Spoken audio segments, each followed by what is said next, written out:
नमस्कार, मैं अंजना और आप देख रहे हैं कर्म कसौटी न्यूज। आइए रुक करते हैं आज की बड़ी खबर पर। कानपुर बिठूर थाना क्षेत्र के पैगोपुर गांव के निवासी बैटरी मैकेनिक रामबाबू गौतम की संदिग्ध परिस्थितियों में मौत का मामला सामने आया है। 9 मई की रात वे एक बारात में जाने की बात कहकर घर से निकले थे, लेकिन फिर वापस नहीं लौटे। उसी रात उन्होंने 112 नंबर पर कॉल कर अपनी जान को खतरा बताया था। इसके बाद से उनका कुछ अता पता नहीं था। कई दिनों की तलाश के बाद परिजनों को जानकारी मिली कि उन्नाव जिले में एक पेड़ से लटकी हुई लाश मिली है। जब परिजनों ने जाकर शव की फोटो देखी तो उन्होंने रामबाबू के रूप में पहचान की। शव की हालत और घटनाक्रम को देखते हुए परिजनों ने हत्या की आशंका जताई है। मामले की गंभीरता को देखते हुए एसएम कासिम आबादी डीसीपी क्राइम के आदेश पर बिठूर पुलिस ने अज्ञात के खिलाफ हत्या की धारा में मुकदमा दर्ज कर जांच शुरू कर दी है। 112 पहले कॉल किया, उसकी लाश मिली। इस मामले में पुलिस क्या कार्रवाई कर रही है? एक प्रार्थनापत्र प्राप्त हुआ है जिसके माध्यम से पता चला है कि रामबाबू नाम के एक व्यक्ति थे जो कि मूलतः थाना क्षेत्र बिठूर के रहने वाले थे। वहाँ पर गांव पड़ता था इनका, और ये 8 की शाम को ये अपने घर से निकलते हैं और फिर ये वापस नहीं आते। इनका मोबाइल देर रात को स्विच ऑफ हो जाता है और फिर ये वापस नहीं आते हैं। इनकी जो फैमिली है, इनका बेटा है, ये थाना क्षेत्र चकेरी में रहते हैं। इनके बेटे फिर जब बाद में जब पता चलता है तो एक अज्ञात डेड बॉडी जो है वो थाना सफ़ीपुर जनपद उन्नाव में मिलती है। बाद में जब उसकी शिनाख्त होती है पता चलता है कि ये व्यक्ति जो है जो गुमशुदगी जिसकी दर्ज कराई गई थी बिठूर में रामबाबू, ये व्यक्ति रामबाबू ही है। इसमें जब प्रार्थनापत्र हमारे पास जब प्राप्त हुआ तो हम लोगों ने अपने स्तर से इसमें जांच कराई जा रही है, और जो इसमें जो तथ्य निकल के आया है वो ये है कि ये 8 की शाम को लगभग 7 बजे के आसपास ये अपने घर से निकलते हैं और अराउंड 12 बजे के आसपास ये 112 नंबर पे एक बार कॉल करते हैं। उस कॉल में ये कुछ आशंका जताते हैं, कुछ लोग इनका पीछा कर रहे हैं, कुछ मारने का प्रयास कर रहे हैं। जो 112 का जो हमारा जो कर्मी था वो इनको अटेंड करता है। लगभग 1 घंटे बाद ये इनकी लोकेशन एग्जैक्ट मिल पाती है, उनको पहुँचता है, उनको अटेंड करता है। तो वहाँ पर भी इस तरह की बात करते हैं, कोई व्यक्ति पीछा कर रहा है। जब उनसे पूछा जाता है कौन है तो वो एग्जैक्ट वो जगह नहीं बता पाते हैं कहाँ से पीछा कर रहा है क्या।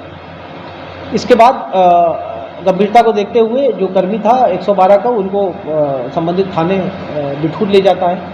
बिठूर पर जो नाइट अफसर होते हैं वो तत्काल उस समय जो हमारी चीता मोबाइल चलती है उनको इन्फॉर्म करते हैं और उनको इसके साथ लगा देते हैं कि आप एक बार जा करके देख के आओ कि ये क्या एग्जैक्टली क्या घटना है और ये कौन है व्यक्ति है जो पीछा कर रहा है।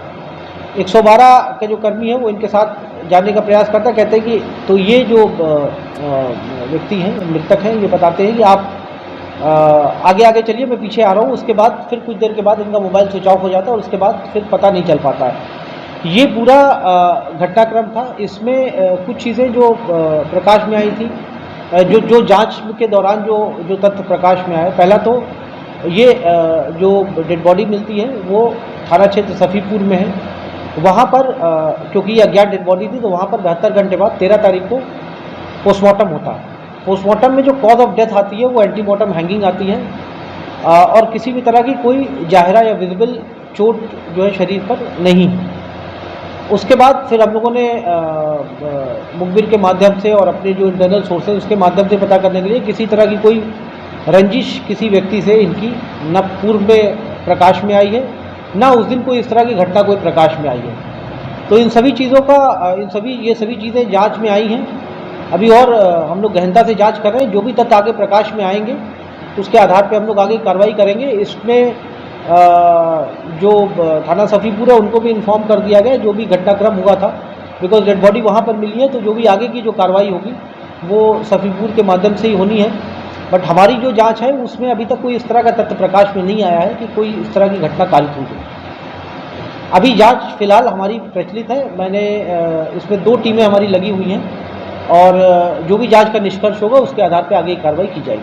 सर, उनके परिजनों में 112 जो कॉल गई थी उसके ऊपर भी जांच की आदेश? हाँ, बिल्कुल। मैंने जैसे कहा कि ये जो भी तथ्य हैं, 112 पे कॉल करना, फिर 112 वाले को उसका मिलना, इनका थाने जाना, थाने से फिर 112 जो चीता मोबाइल है उसके साथ इनका जाना, ये सारी चीज़ें जांच का विषय हैं और ये सारी चीज़ें ऑन रिकॉर्ड आएंगी। सभी के बयान लिए जाएंगे, उसके आधार पे आगे कार्रवाई की जाएगी। अब तक के लिए बस इतना ही। फिर मिलते हैं एक ऐसे ही बड़ी खबर के साथ। तब तक के लिए नमस्कार और देखते रहिए कर्म कसौटी न्यूज।